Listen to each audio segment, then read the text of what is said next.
Buonasera, benvenuti a Cinema Zero, grazie per essere qui stasera e vi chiedo di accogliere subito qui sul palco con un applauso Alessio Cremonini.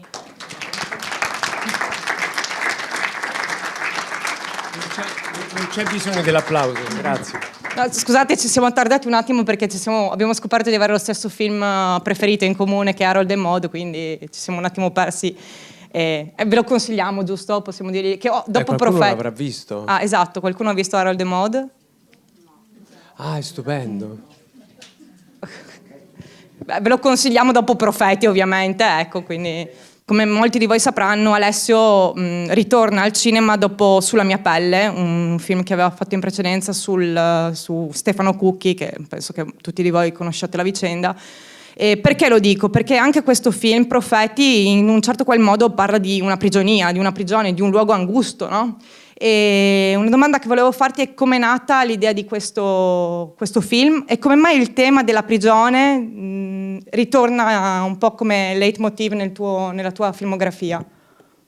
Allora, inizio dalla seconda, cioè della prigionia, no?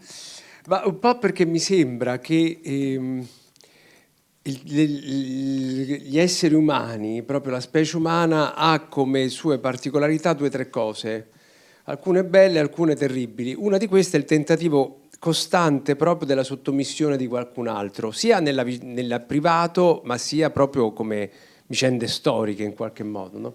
Già, la guerra è proprio il tentativo più eclatante della sottomissione di qualcun altro, la ferocia verso chi è diverso e così via, ma questo proprio nella storia. E la prigionia ne è, come dire, il grado pochino più, proprio appena sotto in qualche modo rispetto alla guerra o l'omicidio. Ed è il tentativo appunto di imprigionare, di sottomettere.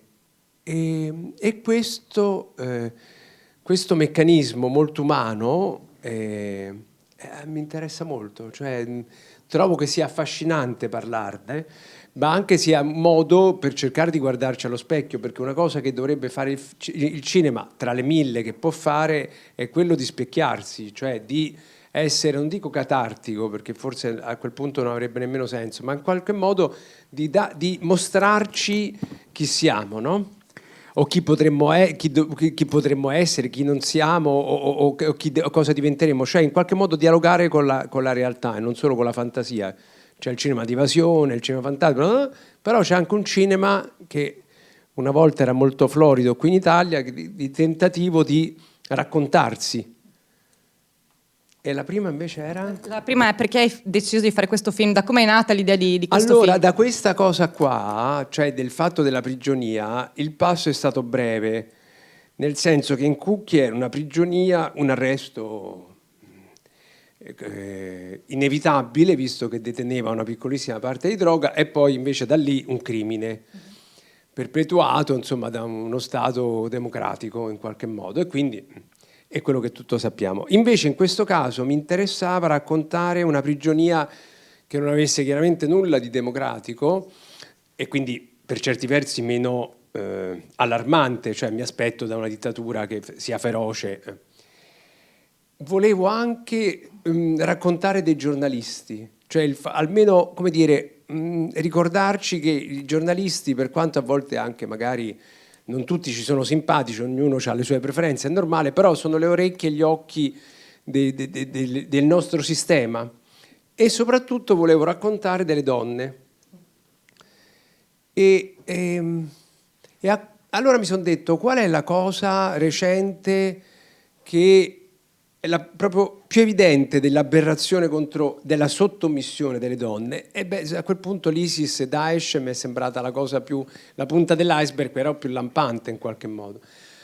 Avevo fatto anche lo co-sceneggiatore per un film di Saverio Costanzo, il primo che era Private, e che parlava della guerra palestina. Insomma, il Medio Oriente, il melting pot orientale ce l'ho sempre avuto un po' nelle orecchie. Avevo fatto un filmettino autoprodotto mai uscito nelle sale 10 anni fa che si intitolava Border ed era su due donne in niqab che scappavano dalla Siria in fiamme. Andò a Toronto, in altri posti, però in Italia non riusciva a uscire.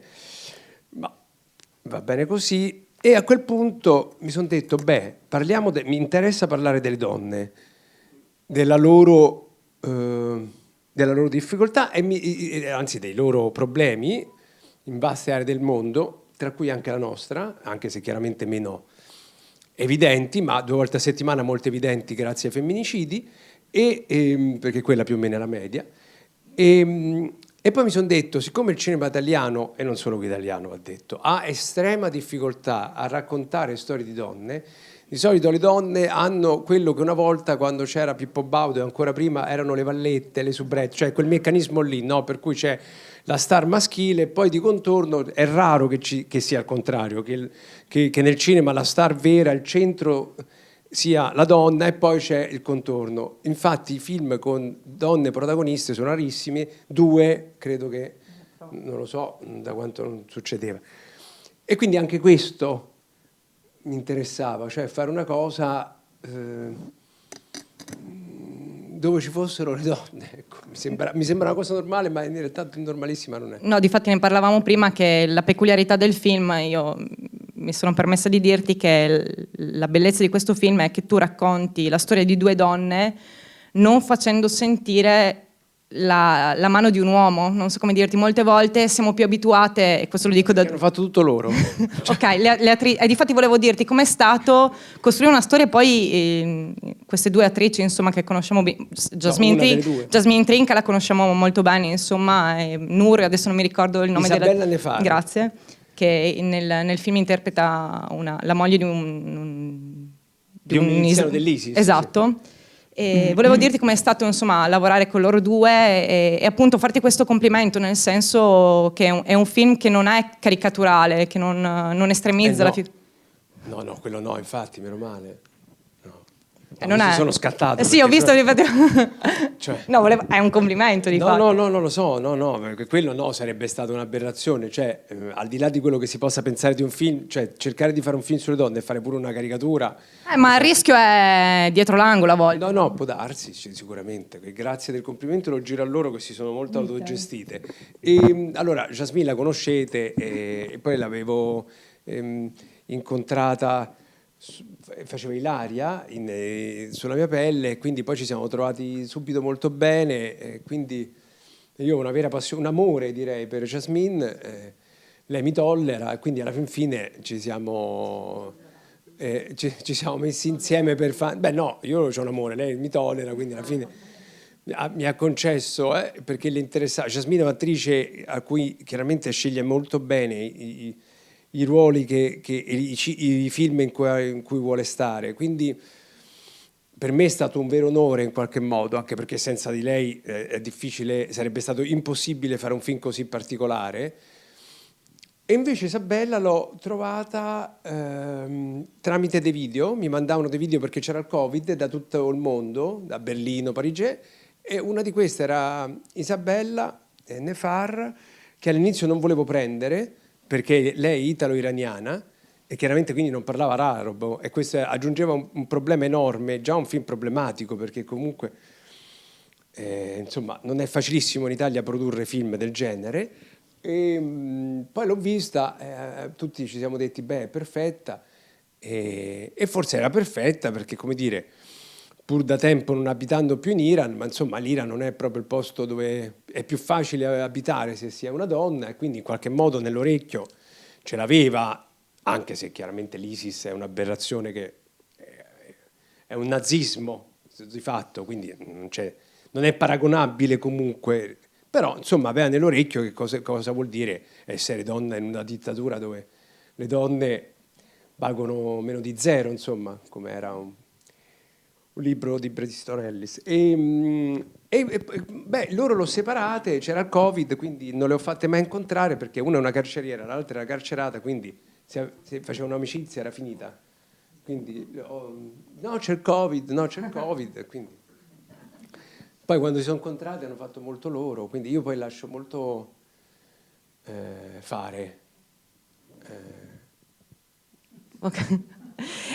L'ultima domanda, anzi la penultima domanda che ti faccio è, il tuo film non anche questo è un complimento prima che mi scatti come prima per il no sto scherzando, il tuo film non prende mai una posizione, nel senso che ci lascia noi spettatori, e questa secondo me è una cosa molto bella, ci lascia noi capire cosa sta succedendo. Per quello prima ti parlavo un po' dello stile documentarista, o comunque il fatto che prima parlavamo anche di Kubrick, della telecamera, no, ovviamente, cioè non volevo dire che... No, però no, certo. il fatto che mettere una telecamera fissa e lasciare che la realtà si racconti, ecco, forse questa è un'altra cosa che ho notato nel tuo cinema, pur essendo di fiction.